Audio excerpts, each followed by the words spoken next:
영남권 민심의 여야가 적극적으로 손을 내밀고 있습니다. 어제 국민의힘의 투톱이 경주와 포항을 찾은 데 이어서 오늘은 민주당 이재명 대표 부산에서 일정을 소화하고 있습니다. 지금 왜 이 시점에 영남권인가? 지난주 금요일에 발표된 한국갤럽의 여론조사 결과를 통해서 저희가 좀 살펴보도록 하겠습니다. 네, 이재명 대표 전체적인 거 먼저 보시죠. 네, 이재명 대표가 35, 김문수 10, 한동훈 4, 홍준표 4. 오세훈 3. 예. 의견 유보층을 보게 되면 대구, 경북, 그리고 부산, 울산, 경남, 그러니까 부울경, 경남, 북이 평균보다 높은 것으로 나타나고 있습니다.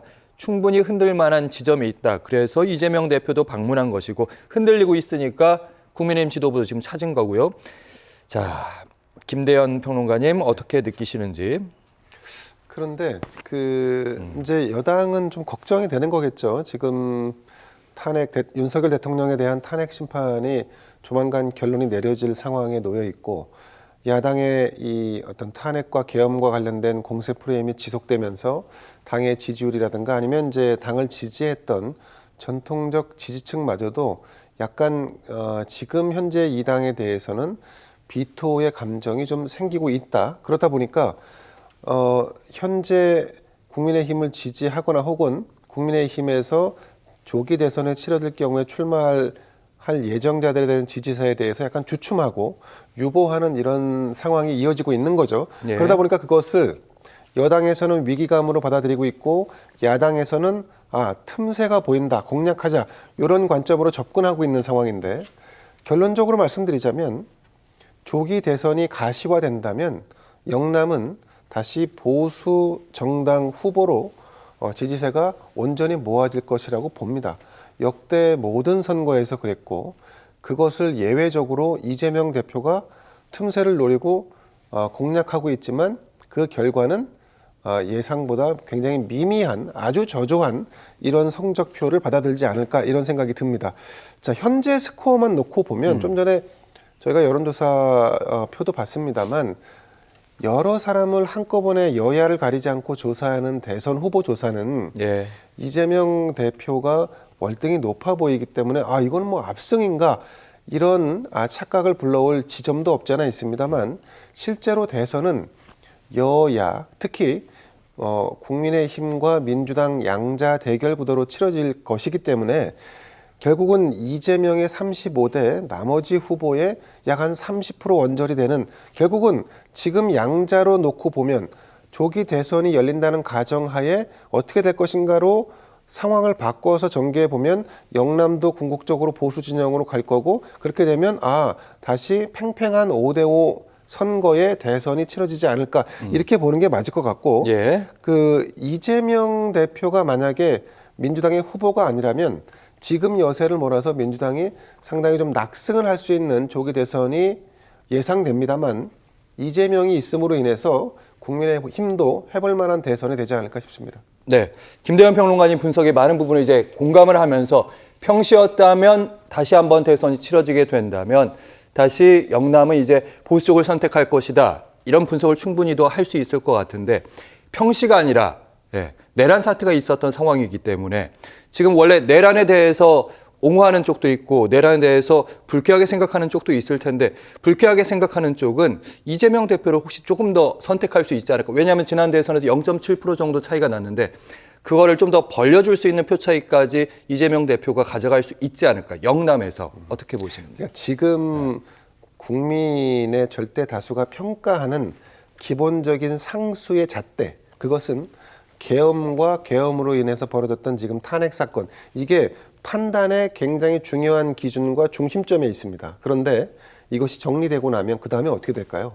그 다음에는 차기 대한민국 지도자를 어떤 사람을 뽑아야 될까로 온전히 오롯이 옮겨지게 되는데, 이 판단 기준에 의하면 이재명은 안 된다, 이재명은 위험하다, 이재명은 잔인한 정치를 할 가능성이 높다라고 하는 이 부분이 상수가 될 가능성이 높기 때문에, 현재 상태에서 판단한 대해서는 기준이 계엄에 있고, 그리고 계엄이 정리되고 탄핵이 정리되고 나면 그때는 오롯이 대선에만 집중하게 되고 후보에 집중하게 되는데 그때의 판단과 지금의 판단은 판이하게 다를 수밖에 없다. 한 가지 더 말씀드리면 예. 이재명 민주당 대표는 기본사회, 기본소득을 이른바 이 아주 좌파적 진보적 아젠다를 내세우다가 어느 날 갑자기 중도 보수라고 이야기하는가 하면 또 화해와 협력 그리고 상생, 통합을 하겠다라고 액션을 취하다가 갑자기 뒤끝이 장렬하는 이렇게 오락가락하고 뭐 성장을 하겠다고 했다가 그러면 유연한 노동시간을 보장해야 한다는 주장은 또 묵살해버리고 그러니까 이런 정치를 하는 사람으로 미루어 볼 때 윤석열 대통령이 위험한 정치를 했다라고 한다면 네. 이재명의 정치는 매우 위험하고 여기에 플러스 잔인하고 무서운 정치가 될 가능성이 있기 때문에 저는 결국 궁극적으로 조기 대선이 가시화된다면 예. 이재명에 대한 불가로는 지금보다 훨씬 더 커질 가능성이 높다고 봅니다. 알겠습니다. 좀 이따 저희가 이재명 대표에서 더해서 좀 더 깊은 얘기를 해보도록 할 텐데 일단은 부산에 찾아서 북극 항로에 대한 부분을 좀 띄우고 싶은 모양입니다. 쉽게 말하면 이제 부산을 출발해서 북극이 이제 녹게 되면 지구 온난화까지 이어져야 되는 거고 그러면 이제 유럽까지 단시간에 갈 수 있다는 셈법인데 이거 너무 먼 얘기 아니냐? 예. 어떻게 보시는지.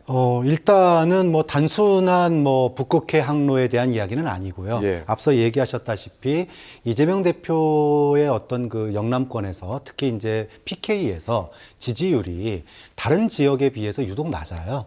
그러니까 우리가 과거 대선 때도 보더라도 민주당이나 지난 총선 때도 그렇고 또 과거 대선 때도 그랬고 최소 30% 후반대, 40% 초반대에는 민주당이 나왔었는데 현재 이재명 대표의 그 지지율은 부산에서 25%입니다. 그러니까 다른 지역에 비해서 낮고 이런 부분들은 이제 지지율 회복의 시동, 물론 여당보다도 높게 나오면 좋겠지만 그건 아니더라도 과거에 PK에서 가졌던 민주당의 지지율만큼은 회복해야 되는 과제가 있는 건데요. 예. 그 시점으로 부산과 북극해 항로라고 하는 이 지점을 내걸었어요. 말씀하신 대로 그동안에는 유럽으로 우리가 물류를 갖다가 나르는 방법은 두세 가지밖에 없었습니다. 하나는 저기 동남아 쪽으로 돌아가지고 가는 방법이 하나 있고 예. 아니면은 미국의 저기 파나마 운하 그런 예. 미국을 뚫고 가는 방법이 있고요. 아니면 비행기로 가는 방법이 있습니다. 그런데 비행기가 지금 우크라이나하고의 전쟁 때문에 북극 항로가 좀 많이 좀 위축됐어요. 비행기가 많이 이제 돌아가거나 이렇게 합니다. 그런데 이 지구 온난화로 인해서 북극의 빙하가 녹기 시작을 하고 이제 예전에는 쇄빙선이 있어야지 거기를 뚫고 갔는데 지금은 쇄빙선 없이도 북극과 러시아 그 사이로 지금 배가 지나다닐 수 있는 상황까지 왔습니다. 자, 그렇기 때문에 이건 먼 미래의 일이 아니라 당장에 이 해운으로서 유럽으로 물류를 나를 수 있는 굉장히 이제 기간 단축이 되는 그 길이 만들어졌다. 자, 이걸 기점으로 해서 여기에 가장 큰 수혜를 보는 게 어디냐? 한중일, 동북아 3국입니다. 그럼 한중일 중에 우리가 중심국가 아니겠습니까? 특히 부산이 그 지역에 있어요. 이걸 모멘트로 해서 어떤 경제 문제를 가지고 지지율 회복을 하겠다. 이런 이제 시동을 건 겁니다. 물론 여권에서는 이걸 반가워하지 않겠죠.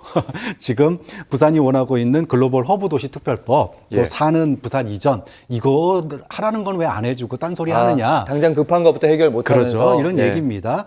그런데 이제 뭐 이재명 대표나 민주당 입장에서는 그 부산 글로벌 허브 도시라든지 이런 거는 다 여당표 정책이거든요. 예. 그럼 야당도 당연히 정책이 있어야 될 거 아닙니까? 그래서 내세운 게 북극 항로인데 저는 결국에는 이 두 개가 만날 수밖에 없다고 봐요. 그러니까 북극 항로가 활성화되기 위해서는 동북아 물류 허브 도시로서의 부산 여기에 관련된 또 특별법이 만들어질 필요가 있는 거거든요. 그래서 이재명 대표의 이런 그 소위 민생을 화두로 또 경제를 화두로 한 북극 항로를 접점으로 한 PK 지지율 회복에 어떤 그 시동이 걸린 거고 이제 첫 출발일 거예요. 아마 향후에 구체적인 플랜들이 더 나올 거고 이게 결국은 부산 허브도시 특별법과 맞닿을 측면들이 있기 때문에 지금은 대립해 보이는 것처럼 보이지만 나중에 만약에 선거가 치러지면 공약이 거의 비슷한 공약이 여야 모두가 나올 가능성이 굉장히 높다고 봅니다.